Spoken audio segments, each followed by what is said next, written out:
Muitos escritores vão dizer que muitas pessoas são capazes de matar achando que fazem o bem. Apesar disso ser um ressoar de muitos escritores, a própria palavra de Deus nos diz que muitos nos matarão achando estar fazendo algo para Deus. Por isso, há no homem uma capacidade de matar. Será que isso pode acontecer conosco? Vamos falar um pouquinho sobre isso na palavra de hoje.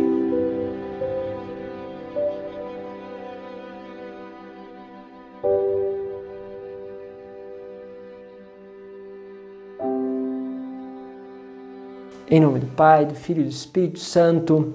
Amém. Louvado seja Deus, chegamos no sábado, agora véspera, aí para entrar na Semana Santa. Pedimos a Deus a graça cada vez mais de vivermos na profundidade da sua palavra. Hoje eu quero meditar com vocês o Evangelho de João, no capítulo 11, do versículo 45 ao 56. A palavra diz assim: Naquele tempo, muitos dos judeus que tinham ido à casa de Maria viram o que Jesus fizeram e creram nele. Alguns, porém, foram ter com os fariseus e contaram o que Jesus tinha feito. Então os sumos sacerdotes e os fariseus reuniram-se o conselho e disseram: O que faremos? Este homem realiza muitos sinais. Se deixarmos que ele continue assim, todos vão acreditar nele, virão os romanos e destruirão nosso lugar santo e a nossa nação. Um deles, chamado Caifás, sumo sacerdote em função naquele ano, disse: Vós não entendeis nada. Não percebeis que é melhor um só morrer pelo povo do que perecer a nação inteira? Caifás não falou isso por si mesmo, sendo sumo sacerdote em função naquele ano, profetizou que Jesus iria morrer pela nação, e não só pela nação, mas também para reunir os filhos de Deus dispersos. A partir deste dia, as autoridades judaicas tomaram a decisão de matar Jesus. Por isso, Jesus não andava mais em público no meio dos judeus. Retirou-se para uma região perto do deserto, para a cidade chamada Efraim. Ali permaneceu com seus discípulos. A Páscoa dos judeus estava próxima. Muita gente do campo tinha subido a Jerusalém para se purificar antes da Páscoa e procuravam Jesus. Ao se reunirem-se no templo, comentavam entre si: O que vos parece? Será que ele não vem para a festa? Palavra da salvação. Glória a vós, Senhor. Quando leio este evangelho, lembro de um documentário que fala sobre... O documentário chama Só os Mortos. É um documentário feito por um jornalista americano que teve acesso, no interior, assim, nas relações mais estreitas ali, quando estava surgindo o Estado Islâmico. E em um dos momentos ele recebe uma fita do Estado Islâmico, que justamente para fazer o terrorismo eles precisam publicar essa fita, esse vídeo. E ao fazer essa publicação, eles mostram a cena onde aqueles fiéis, que seguem o Estado Islâmico, vão fazer o atentado terrorista. E é muito interessante, trágico, diria, que você vê esses jovens, são vários jovens, mas dois deles entram num caminhão e esse caminhão está repleto de explosivos e eles vão fazer um atentado com esse caminhão. E o que acontece? Antes deles entrarem, há uma canção, há uma invocação a Deus, uma alegria, é interessante, uma alegria muito grande deles, assim, uma alegria de poder realizar ali a vontade de Deus, realizar ali um projeto que os levará diante da presença de Deus. E aqueles dois que iriam morrer naquele atentado, eles saem assim, cantando, alegres, sendo cumprimentado pelos outros como um herói, e vai com toda alegria. E ali é lógico, outras pessoas vão morrer diante daquele atentado. Será mais um atentado para chamar a atenção para as reivindicações do Estado Islâmico ou daquilo que eles não aceitavam da presença norte-americana na área lá do Iraque naquele tempo. Bom, quando nós olhamos isso, percebemos a realização da palavra de Deus. Quando vão nos matar fazendo isso, como se fosse um desejo de Deus, como se fosse isso algo bom, a morte de outro. Nós, muitas vezes, estamos diante sempre desse dilema. Às vezes nós, diante de uma dificuldade, diante de um acontecimento, nós queremos eliminar alguém. Hoje, com o processo que nós vivemos, desses extremismos, o ismo significa realmente algo fora do equilíbrio, Então, todo o extremo vai fazendo, e hoje nós temos isso muito claro dentro das dimensões políticas, não só no Brasil, mas no mundo inteiro. É resultado aí, como já foi comentado, da questão das redes sociais, de como cada um de nós acaba lendo sempre o mesmo itinerário, a mesma forma de pensamento, então toda outra forma de pensamento ela se torna desprezível.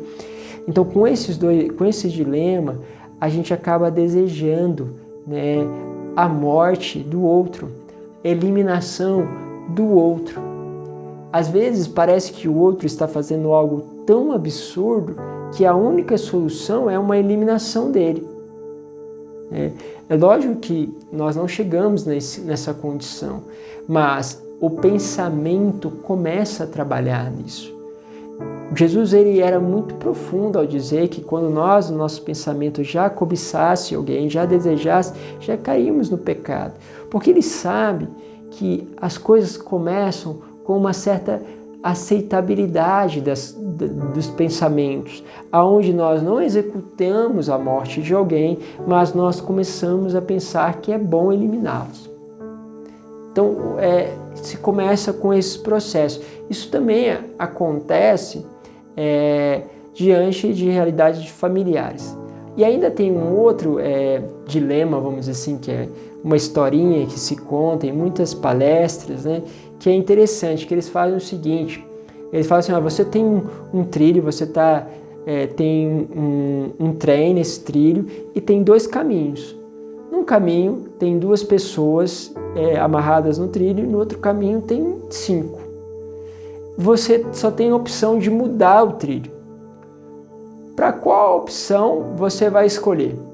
A pessoa vai falar assim, não tem como mudar, vou escolher para onde morre 2 em vez de morrer 5.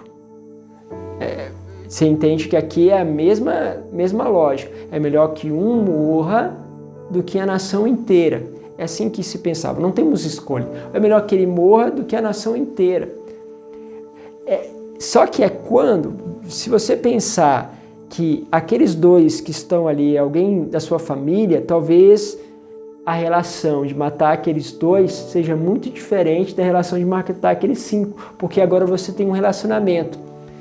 Tem um outro escritor que ele vai dizer o seguinte, que ele pensava que para você acionar um botão de uma bomba nuclear, esse botão deveria estar dentro do coração de alguém. De tal modo que para você matar uma pessoa no Japão, milhares de pessoas no Japão, você deveria, como presidente, antes arrancar o coração de uma pessoa. Porque se provavelmente você arrancar um coração de uma pessoa, você ia pensar muito bem antes de matar milhares que você nunca viu. Porque quando nós nos aproximamos das pessoas, arrancar e tirar uma vida se torna difícil. Estava vendo esses dias os documentários também falando um pouquinho do Irã, mostrando as pessoas no Irã, mostrando as pessoas na Rússia, na China. É interessante quando nós começamos a ter contato com as pessoas. Às vezes, por exemplo, os valores comunistas estão afastados dos valores que nós queremos como evangelho. Tem muitos valores que não estão aqui onde nós gostaríamos que ele está. Porém, temos sempre que pensar o seguinte, ali tem pessoas. E antes de nós matarmos algo, nós temos que entender que tem pessoas ali. Então você não elimina tudo que você pensa. Pense que Deus ama as pessoas, todos são filhos de Deus. E que tem pessoas ali, tem empresas ali que não concordam com algumas coisas. Como tem empresas aqui no Brasil que não concordam com a política do governo, tem empresas que concordam com a política do governo. Isso é normal que haja em qualquer lugar. Tem pessoas na Rússia que concordam com o governo, tem pessoas que não concordam, tem pessoas que concordam com o governo da Venezuela. E tem pessoas que não concordam com o governo da Venezuela. E muitos venezuelanos não vão concordar com este governo. Porém, ali tem pessoas, e é muito interessante quando nós começamos a tocar vidas. E o que nos falta muitas vezes, e até falar disso, às vezes vai gerando, logo vai aparecer quem não concorda, quem acha absurdo que se está falando. Por quê? Porque não toca vida. É preciso tocar a vida e ver cada pessoa como filho único do Pai. Ideologias, pensamentos, isso são outras coisas, mas é a vida que nós precisamos tocar. E quando você começa a poupar a vida, você percebe que ela tem um valor sem limites. Por isso que nós vamos lutar até o fim por cada criança que está no útero de uma mãe. Porque é uma vida, não é um feto que não tem vida, que não tem nada, que só vai ter vida depois que sai do útero. Não, não é isso que nós acreditamos. Mas também essa mesma vida está em outras realidades da qual você também não apoia, de que você não concorda, mas a gente precisa separar antes de querer matar. Eu falo isso para fazer aqui um discurso contra esses extremos. Um discurso contra aquilo que não é unidade. Mas não estou falando de unidade com o erro, estou falando de criar relacionamento com pessoas.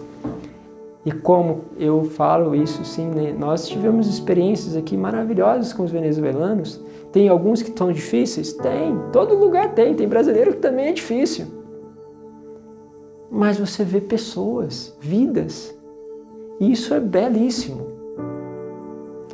Olha para a vida, olha para as pessoas e vai muito além daquilo que os vossos ouvidos começam a perceber que vai querendo matar um ao outro, exterminar, tirar.